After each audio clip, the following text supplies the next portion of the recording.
Arsitektur, set instruksi, dan prosesor. Pada arsitektur set instruksi dan prosesor, yang akan kita bahas pertama yaitu karakteristik dan fungsi set instruksi. Salah satu abstraksi penting yang digunakan oleh pemrogram atau programmer adalah arsitektur set instruksi, Instruction Set Architecture, atau ISA.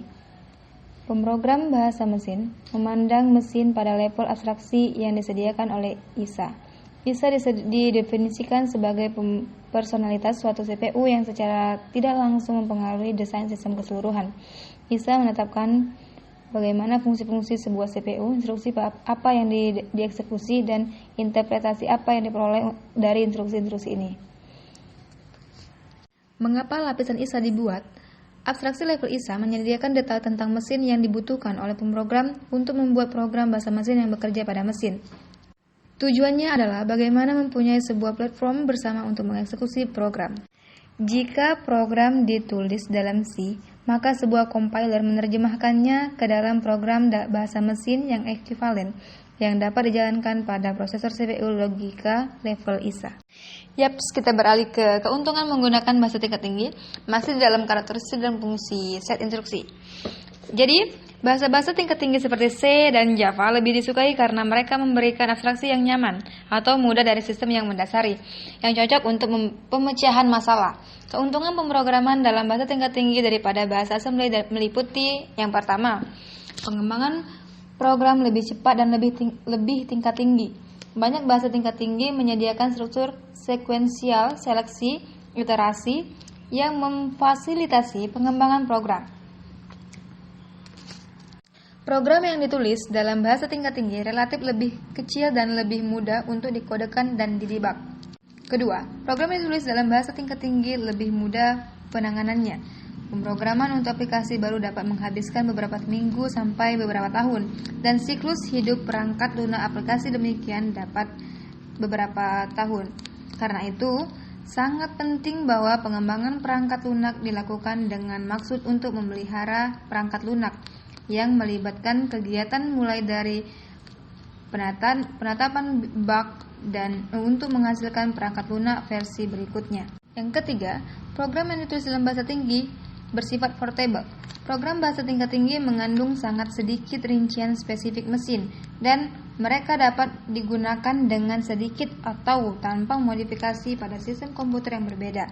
Sebaliknya, program bahasa assembly ditulis untuk sistem tertentu dan tidak dapat digunakan pada sistem yang berbeda. Lanjut, pada poin selanjutnya, mengapa program dalam bahasa assembly?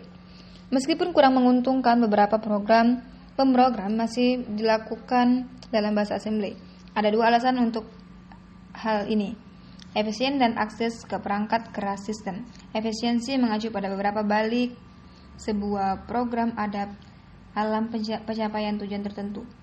Pada poin selanjutnya, kita akan membahas mengenai bahasa transfer register. Bahasa transfer register atau Register Transfer Language atau RTL adalah sebuah notasi yang digunakan untuk menentukan transfer mikrooperasi antara register. RTL adalah sebuah deskripsi yang digunakan untuk menjelaskan tingkah laku, instruksi, dan organisasi sebuah komputer. Mikrooperasi dikelompokkan ke dalam 4 tipe. Mikrooperasi dikelompokkan ke dalam 4 tipe. Yang pertama, mikrooperasi transfer register adalah menyalin isi salah satu register ke register lain tanpa mengubah isi sumber. Yang kedua, mikrooperasi aritmetika melakukan operasi aritmetika pada data dalam register. Penjumlahan, pengurangan, increment, decrement, dan pergeseran adalah mikrooperasi yang umum. Penjelasan hal ini diberikan pada tabel 5.1. Selanjutnya yang ketiga adalah mikrooperasi logika, melakukan operasi manipulasi bit pada data dalam register. Mikrooperasi ini digunakan untuk pembuatan keputusan logika dan juga untuk memanipulasi bit dari data biner. Berikut adalah simbol khusus yang digunakan untuk beberapa mikrooperasi logika. V adalah operasi logika OR, dan P seperti P terbalik adalah operasi logika N. Dan tanda plus operasi eksklusif adalah plus yang dilingkari. Selanjutnya yaitu mikrooperasi pergeseran, melakukan operasi pergeseran pada data dalam register. Mikrooperasi ini ada 3 macam: operasi geser logika, operasi geser melingkar, disebut juga rotasi, dan operasi geser aritmetika. Pada operasi geser logika, semua bit termasuk bit tanda mengalami pergeseran. Bit 0 masuk ke dalam posisi bit kosong atau terkiri atau terkanan, seperti yang telah kita bahas sebelumnya. Pada operasi geser melingkar, bit digeser keluar dari suatu posisi bit ekstrim masuk ke sisi ekstrim lain seperti yang telah kita bahas sebelumnya. Pada operasi geser aritmetika, bit tanda tidak terpengaruh dan bit lainnya mengalami pergeseran. Beralih ke poin selanjutnya, jumlah alamat dan desain CPU. Pemilihan set instruksi komputer tergantung pada cara CPU disusun. Secara tradisional, ada 4 organisasi CPU dengan instruksi-instruksi spesifik tertentu. Yang pertama, mesin 3 alamat, yang kedua, mesin 2 alamat, yang ketiga, mesin 1 alamat atau CPU berbasis akumulator, yang keempat, mesin 0 alamat atau CPU berbasis Penjelasan mengenai arsitektur mesin 3 alamat. Mesin yang menggunakan 3 buah operan dalam pemrosesannya disebut mesin 3 alamat, di mana instruksi dan data disimpan di dalam memori pada lokasi yang berbeda. Format instruksi untuk mesin 3 alamat menggunakan 4 file atau medan. Medan yang pertama adalah medan opcode atau kode operasi yang menyatakan operasi yang akan dilakukan oleh CPU. Berikutnya terdapat 2 buah medan untuk menetapkan alamat operand dan 1 buah medan untuk alamat penyimpanan hasil operasi. Penjelasan mengenai arsitektur mesin 2 alamat. Pada mesin 2 alamat terdapat sebuah alamat memori yang digunakan sebagai sumber dan juga sekaligus sebagai tujuan. Umumnya, kita menggunakan dash untuk menunjukkan bahwa alamat digunakan untuk tujuan. Tetapi, kita harus catat bahwa alamat ini juga mensuplai salah satu dari operan sumber. Prosesor Pentium adalah salah satu contoh prosesor yang menggunakan 2 alamat. Selanjut ke arsitektur mesin 1 alamat. Di zaman dahulu, ketika memori mahal dan lambat, maka digunakan sebuah register untuk menyediakan sebuah operan masukan dan juga untuk menerima hasil dari ALU. Karenanya, register ini disebut akumulator. Pada mulanya, komputer adalah mesin 1 alamat, atau disebut juga mesin berbasis akumulator. Ini merupakan CPU yang sederhana, di mana akumulator berbasis 1 operan pada instruksi, demikian juga hasilnya disimpan pada akumulator. Isi akumulator disertakan di dalam operasi-operasi aritmetika seperti penjumlahan, pengurangan, dan sebagainya. Berbicara mengenai akumulator atau CPU berbasis akumulator, kita akan membahas mengenai keuntungan dan kekurangan. Keuntungan yang pertama dari CPU berbasis akumulator adalah 1. Isi akumulator diperuntukkan bagi 1 operan. Karena itu, tidak memerlukan medan alamat operan atau untuk 1 operan dalam instruksi. Hal ini menghasilkan instruksi yang pendek dan ruang memori yang sedikit. Karena tidak adanya medan alamat, maka jenis CPU ini mendukung instruksi-instruksi 0 alamat. Yang kedua, siklus instruksi menggunakan waktu yang singkat sebab menghemat waktu dalam pengambilan instruksi karena tidak ada siklus pengambilan operan. Beralih ke kekurangan CPU berbasis akumulator. Jadi kekurangan dari CPU berbasis akumulator ini adalah ukuran programnya menjadi panjang karena banyak menggunakan instruksi dalam ekspresi-ekspresi kompleks. Karena itu, ukuran memori bertambah. Yang kedua, waktu eksekusi program bertambah karena bertambahnya jumlah instruksi dalam program. Selanjutnya kita beralih ke penjelasan mesin 0 alamat atau CPU berbasis stack. Stack merupakan daftar yang didorong ke bawah dengan mekanisme akses LIFO atau last in first out. Artinya, item yang terakhir didorong atau ditempatkan dalam stack. Dia juga yang pertama yang dikeluarkan dari stack jika diperlakukan. Semua operan disimpan di dalam stack. Mesin ini diperlakukan semua operan disimpan di dalam stack. Mesin ini menggunakan stack sebagai penyimpanan operan sumber dan operan hasil. Penempatan stack dapat berada di dalam CPU atau merupakan bagian dari memori. Suatu register atau lokasi memori digunakan untuk menunjukkan ke alamat lokasi kosong pada puncak stack. Register ini dikenal dengan stack pointer atau SP. Poin selanjutnya yaitu arsitektur load or store. Dalam arsitektur load or store, instruksi beroperasi pada nilai-nilai yang disimpan dalam register seperti internal. Hanya instruksi load dan store yang melakukan transfer data antara register dan memori. Mesin RISC serta prosesor vektor menggunakan arsitektur ini yang mengurangi ukuran instruksi secara substansial jika kita mengasumsikan bahwa panjang opcode 8 bit, panjang alamat 32 bit, dan ukuran register 5 bit, maka sebuah instruksi dengan 3 operan dalam memori membutuhkan 104 bit, sedangkan operan berbasis register membutuhkan instruksi 23 bit. Selanjutnya kita akan membahas mengenai desain dan instruksi. Salah satu tugas yang paling signifikan atau penting dan kompleks dalam mendefinisikan komputer adalah desain dan set instruksi. Untuk mencapai tujuan tersebut, sejumlah pertanyaan berikut harus terjawab. Berapa banyak instruksi yang diperlukan? Jenis instruksi apa saja yang harus disertakan di dalam set instruksi? Ada dua konsep populer yang berhubungan dengan desain CPU dan set instruksi. Yang pertama, Complex Instruction Set Computing atau CISC. Yang kedua adalah Reduced Instruction Set Computing atau RISC. Semua sistem yang lama atau komputer mainframe, komputer mini atau komputer mikro relatif mempunyai sistem CISC, walaupun sistem sekarang terdiri dari kedua jenis tersebut. Sistem RISC saat ini lebih populer karena tingkat kinerjanya dibandingkan dengan sistem CISC. Namun demikian, karena biayanya tinggi, sistem RISC hanya digunakan ketika diperlukan kecepatan khusus, keandalan, dan sebagainya. Di sini ada beberapa karakteristik CISC. Yang pertama, set instruksi besar. Yang kedua, operasi-operasinya kompleks. Yang ketiga, mode-mode penyelamatan kompleks. Yang keempat adalah perangkat keras kompleks, waktu eksekusi panjang atau lama.